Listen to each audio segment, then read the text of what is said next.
आंध्र प्रदेश निवडणुकीत मोठा भ्रष्टाचार. मध्यरात्री 11 ते 2 दरम्यान 5% मतदान. प्रकाश आंबेडकर. केंद्रीय वित्तमंत्री निर्मला सीतारामन यांचे पती परकला प्रभाकर यांनी 2024च्या आंध्र प्रदेश निवडणुकीचे जे विश्लेषण केले आहे त्यावरून आता देशाच्या राजकारणात एकच खळबळ उडाली आहे. वंचित बहुजन आघाडीचे राष्ट्रीय अध्यक्ष प्रकाश आंबेडकर यांनी या विश्लेषणाचा हवाला देत भाजप आणि चंद्राबाबू नायडू यांच्यावर अत्यंत गंभीर आरोप केले आहेत. नेमका आरोप काय? निवडणूक प्रक्रिया अधिकृतपणे संपल्यानंतर रात्री 11 ते पहाटे 2 वाजेच्या दरम्यान तब्बल 5% मतदान पार पडले. एवढा मोठा भ्रष्टाचार करूनच आंध्र प्रदेशमध्ये भाजपने आपले सरकार बनवले असून याचा थेट फायदा चंद्राबाबू नायडू यांना झाला आहे असा घणाघात प्रकाश आंबेडकर यांनी केला आहे. देशातील लोकशाही आणि निवडणूक प्रक्रियेवरच आता मोठे प्रश्नचिन्ह निर्माण झाले आहे. या खळबळजनक आरोपांवर तुमचे मत काय? या संपूर्ण प्रकरणाची चौकशी झाली पाहिजे का? तुमची प्रतिक्रिया खाली कमेंट करून नक्की सांगा. अशाच रोखठोक, निर्भीड आणि सविस्तर बातम्यांसाठी आपल्या आवाज माझा न्यूज फेसबुक पेजला आत्ताच फॉलो आणि लाईक करा. बातमी तळागाळापर्यंत पोहोचवण्यासाठी हा व्हिडिओ जास्तीत जास्त शेअर करा. भारतीय जनता पक्षातल्या नेत्यांनीच आता त्यांचं भिंग फोडण्याची कार्यक्रम सुरुवात केलेला आहे.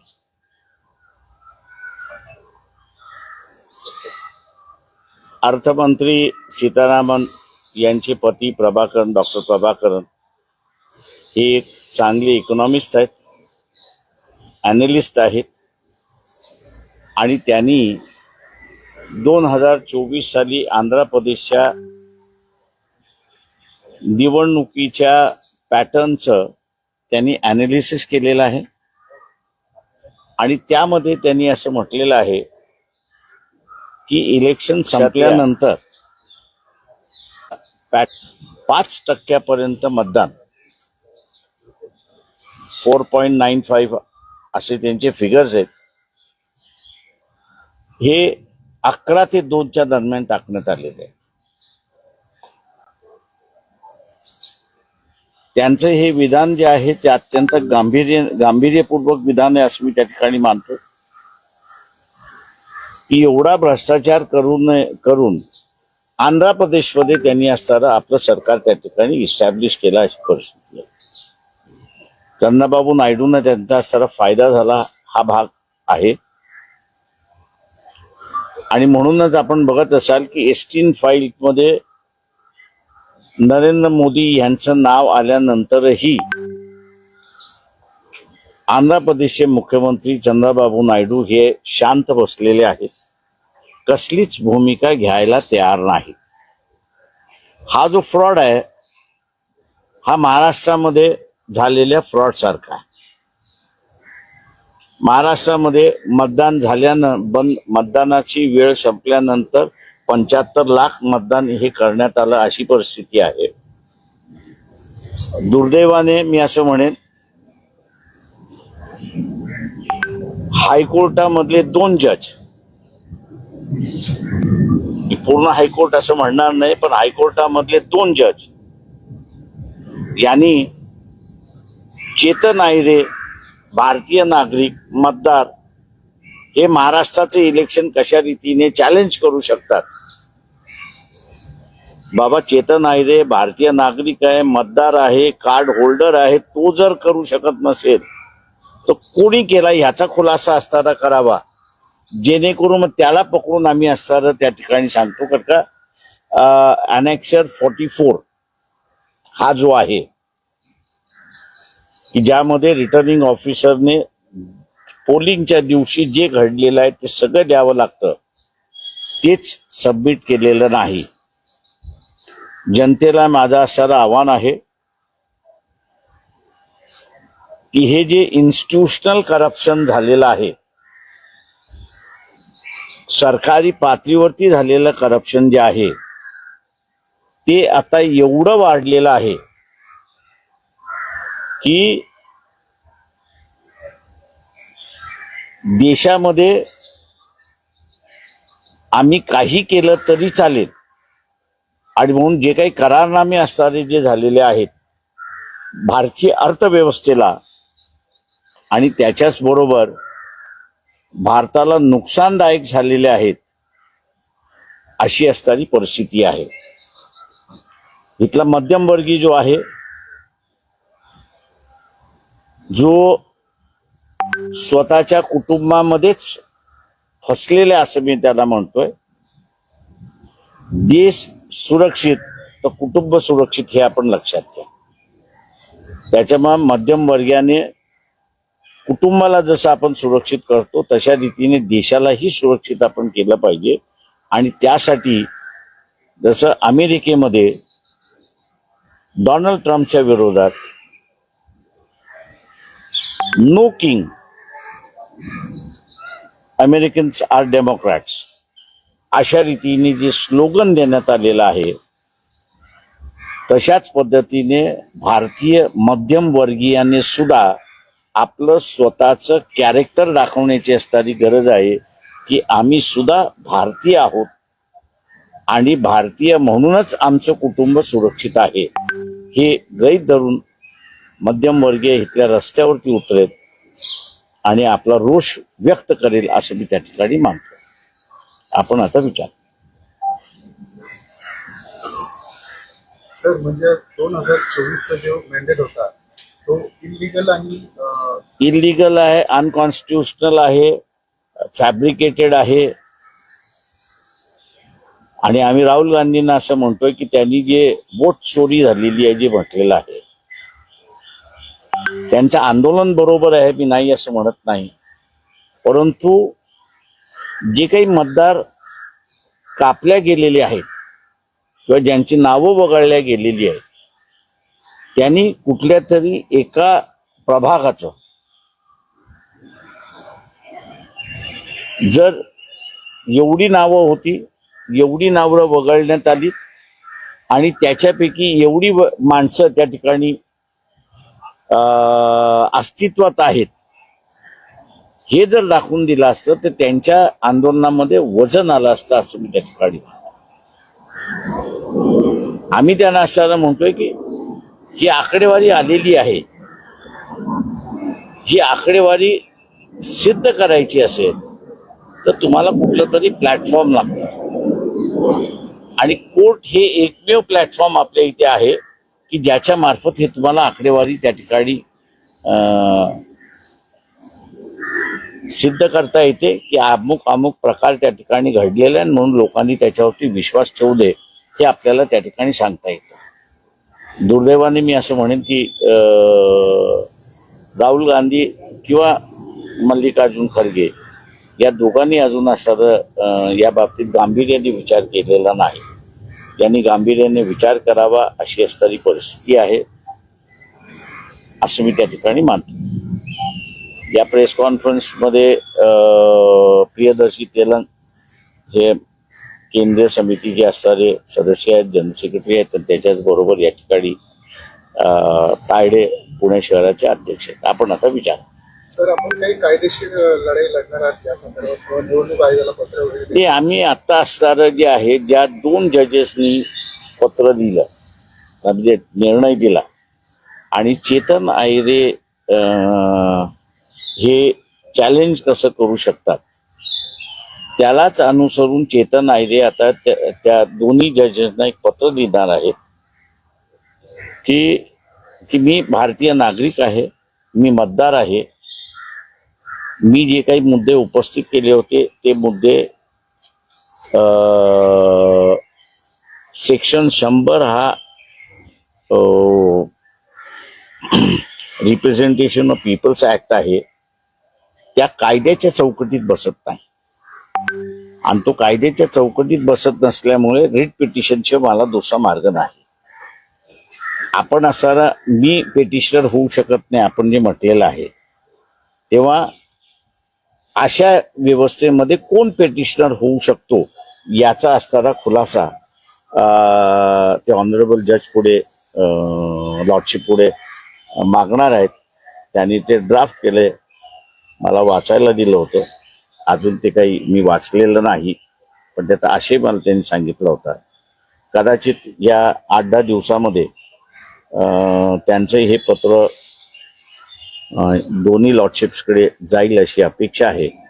आणि अशा व्यवस्थेमध्ये इतर वकिलांना सुद्धा त्याच्यातला फायदा होईल जर लॉर्डशिपनी असे पिटिशन्स कोण दाखल करू शकतं याचं जर त्यांनी मार्गदर्शन केलं तर मला वाटतं इतर वकिलांना सुद्धा त्याचा फायदा होईल असं मी त्या ठिकाणी मानतो. महाराष्ट्राच्या विधानसभेचा सुद्धा जो मॅन्डेट आला होता तो सुद्धा इलिगल असतो, पूर्णपणे इलिगल आहे. पण साहेब आयोग या गोष्टी मानायला तयार नाही. सातत्याने आपण बघतो आयोग मानायला तयार नाहीत ही वस्तुस्थिती आहे, परंतु कोर्ट ज्याच्यामध्ये असं म्हटलेलं आहे की फ्री आणि फेअर इलेक्शन हा संविधानातला बेसिक फीचर आहे आणि ज्यावेळेस इलेक्शन कमिशनच स्वतःहून लिहून देतं की आमच्याकडे रिटर्निंग ऑफिसरचा प्रफॉर्मा जो आला पाहिजे होता तो आलेलाच नाही, त्यावेळेस कोर्टाने टेक्निकल मुद्दा बाजूला ठेवून इलेक्शन कमिशनला विचारलं पाहिजे की एक तर तुमच्याकडे माहिती नाही आणि माहिती नसताना आपण कसं म्हणताय की हे फ्री अँड फेअर इलेक्शन झालेलं आहे, कुठच्या आधारे म्हणताय. हा जर प्रश्न कोर्टाने इलेक्शन कमिशनला विचारला असता तर माझ्या अंदाज दूध का दूध आणि पाणी का पाणी त्या ठिकाणी झालं असतं. तर दुसरा एक विषय आहे, मुंबई मनपाच्या शाळांमध्ये ईश्वरी पेडणेकर यांनी मनाचे श्लोक जे आहेत ते अनिवार्य केलेले आहेत आणि त्यांचं म्हणणं आहे की बाबासाहेब आंबेडकर यांच्यावरील लहानपणी मनाच्या श्लोकांचा परिणाम होता. आता कोणाला काय पचवायचं असेल ते बाबासाहेब मिळाले नाहीत. फक्त एवढंच आहे की हा त्यांचं संशोधन जे आहे ते कुठल्या पुस्तकात त्यांना हे संशोधन झालेलं आहे त्याचा त्यांनी खुलासा केला. 2 दिवसांपूर्वी देखील शरद पोंक्षेंनी जे काही विधान केलं मनुस्मृतीबाबत त्यावरती आपली काय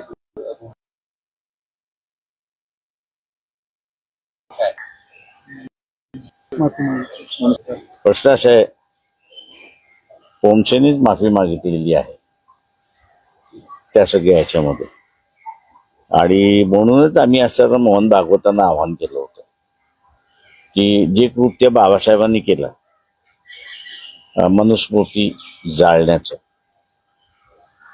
त्यांनी हिंदू धर्माला त्यावेळेस काहीही टीका टिप्पणी केली नाही, पण सामाजिक व्यवस्था ही मनुस्मृतीवरती आधारित आहे आणि ती अमानवी आहे हे जसं दाखवून दिलं तसं आमचं म्हणणं आहे मोहन भागवतांनी सुद्धा एकदा त्या मनुस्मृतीचं दहन केलं तर हे भांडण कायमचंच मिटेल.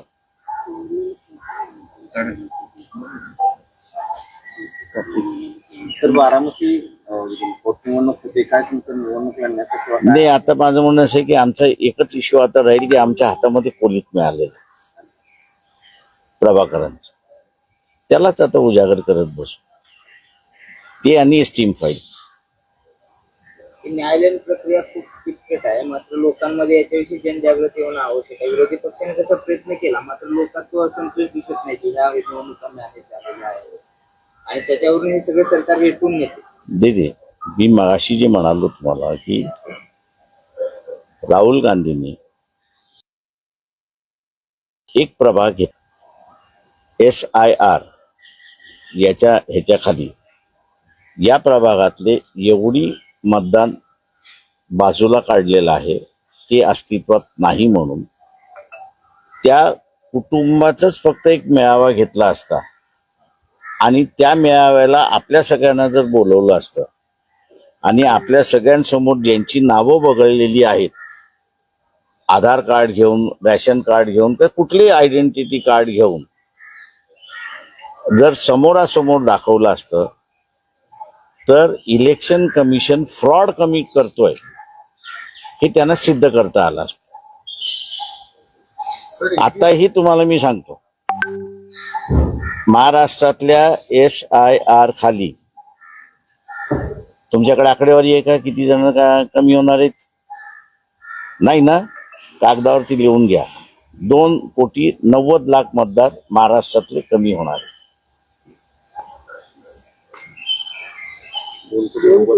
2,90,00,000 त्याच्यापैकी एकनाथ शिंदे यांच्या मतदारसंघामधले कमीत कमी 2.5 लाख म्हणजे त्यांचे जे खासदार आहेत आणि आमदार जिथे जिथे आहेत तिथे तिथे 30-30 हजार. हे 2,90,00,000 साहेब तुम्ही म्हणताय, यामध्ये अल्पसंख्याक मायनॉरिटीज आहेत का ओव्हरऑल काय फिल्टर केलं त्याच्यामध्ये? आता माझं म्हणणं असं आहे की राहुल गांधींनी ते काम करावं ना. त्यांना अगोदरच माहिती मी दिलेली आहे. त्यांनी आता त्यांच्या काँग्रेस पक्षाच्या कार्यकर्त्यांना लावावं त्या ठिकाणी की SIR खाली जे वगळण्यात आलेली आहेत त्यांची लिस्ट आपल्याला मिळते. त्या लिस्टपैकी त्यांनी असणारे एक प्रभाग धरावा. त्या प्रभागामध्ये असणारा जे नावं वगळलेली आहेत तुम्हाला त्यांचे असणारे पोस्टल ऍड्रेस मिळतं ते शोधून घ्यावं आणि त्या सगळ्यांना एका ठिकाणी बोलवावं आणि सगळ्या प्रेसला बोलून हे जिवंत आहेत ह्यांना वगळलं कसं एवढं सांगावं. मग SIR एक षडयंत्र असं म्हणावं लागेल. SRA is a biggest fraud. Election कमिशनचं सगळ्यात मोठं फ्रॉड आहे ते की त्यांना जी मतं मिळत नाहीत ते रिलिजियस बेस नाहीये. त्यांना जे मतदान करत नाहीत त्यांची नावं उडवण्याचं असणारं एक ज्याला आपल्याला म्हणता येईल यंत्रणा त्यांनी शोधून काढलेली आहे. दुर्दैवाने मी असं म्हणेन की सुप्रीम कोर्ट सुद्धा त्या फ्रॉडमध्ये अडकलेला आहे. तर का जे 1950चा कायदा आहे त्याच्या सेक्शन 21 प्रमाणे एकदा यादी झाली पब्लिश झाली त्या पब्लिश झालेल्या यादीमधनं तुम्हाला कोणाला वगळायचं असेल तर त्याला व्यक्तिशः नोटीस द्यावं लागतं. त्याला व्यक्तिशः नोटीस दिल्यानंतर तो तुमच्या समोर हजर राहिला नाही तरच तुम्हाला त्याच्यामध्ये वगळता येतं अन्यथा वगळता येत नाही. सर प्रकल्प पण या संदर्भात साहेब काय केलं पाहिजे या संदर्भात विरोधी पक्षांनी कारण अनेक दुर्दैवाने मी असं म्हणेन की महाराष्ट्रामध्ये विरोधी पक्ष हा आता फक्त काही प्रमाणात काँग्रेस आणि पूर्ण प्रमाणात आम्ही वंचित बहुजन आघाडी एवढंच राहिलेलं आहे. सर प्रकल्प प्रभाकर यांना ईव्हीएम सेटिंगचा म्हणजे त्याच्याकडे इशारा ते करतायत का या विधानावर? म्हणजे अजून त्यांचे तसं काही सजेशन नाहीये. फक्त मतदार यादीतच घोळ आहे ते मशीन ओके असे मतदान यादी त्यांच्या सजेशन प्रमाणे की वेळ संपल्यानंतर मतदान झालेलं आहे आणि त्यांनी टायमिंग प्रमाणे आकडेवारी दिलेली आहे. आता ते त्या आकडेवारीप्रमाणे जर मतदान झालं असेल तर पक्ष तर बीजेपी प्रेरणित आघाडी जिंकणार आहे. लोकसभेला ते बरोबर होतं विधानसभेला चेंज झालाय. लोकसभेला बरोबर होतं विधानसभेला चेंज झालं. नाही लोकसभेला सुद्धा तेच घडले.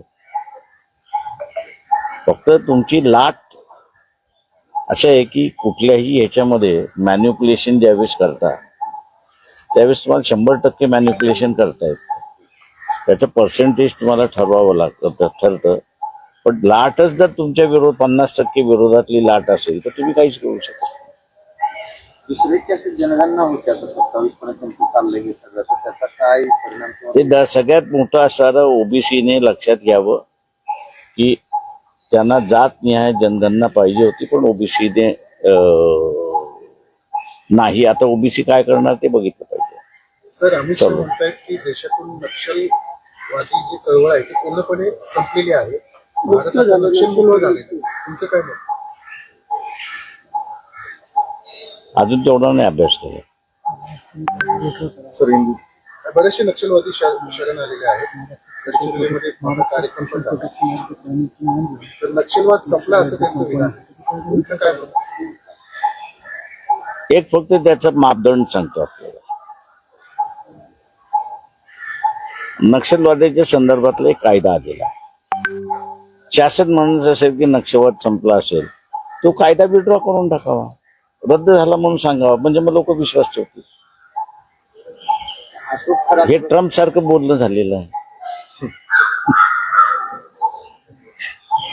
थँक्यू. नाही हा शुकारात नाही. सर, पुणे सरकारी इलेक्शन कमिशनला पत्र पाठवलं, त्यानंतर प्रफुल्ल पटेल यांच्या कार्यकारी अध्यक्ष म्हणून त्यांचं पद होतं, त्याच्याबाबत साशंकता व्यक्त केली जाते. अर्थात त्यांच्या पक्षाचा तो वाद आहे. मात्र पार्थ पवारांनी त्यावर सावरासावर केले की हे आमचे मार्गदर्शक आहे. याकडे सगळं तुम्ही काय बघता, कसं बघता तुम्ही, काय चालू आहे नेमकं? एवढंच काही बोलणार नाही. दुसरा प्रश्न, गेल्या काही दिवसांपासून महाराष्ट्रामध्ये सातत्याने शिवाजी महाराजांच्या पुतळ्यावरून वाद सुरू आहे. आधी बुलढाण्यामध्ये झालं, आता माढा तालुक्यामध्ये अंजनगावमध्ये वाद होतोय. लक्ष्मण हाती तिथे जाऊन बसलेले आहेत. धनगर बांधवांच्या भावना त्या जागेशी जोडलेल्या आहेत. असं म्हणून छत्रपती शिवाजी महाराजांच्या पुतळ्याला विरोध होता आणि दोन समाजामध्ये तेढ निर्माण होती. मला एवढं माहिती आहे की महात्मा म्हणजे शिवाजी महाराजांना जर शोधून कोणी काढलं असेल तर महात्मा फुलेंनी शोधून काढलं. त्याच्यामुळे असं हा जो आता क्लेमंट तयार झालेले आहे त्यांनी पहिल्यांदा स्वतःचं चारित्र्य बघावं, एवढंच फक्त सांगितलं. थँक्यू. चला हिंदीमध्ये पाहिजे का?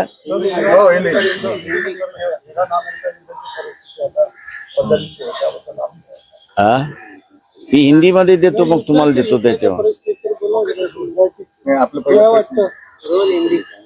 हिंदी पाहिजे. हाँ,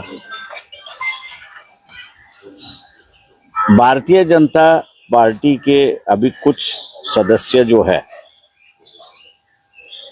और खास करके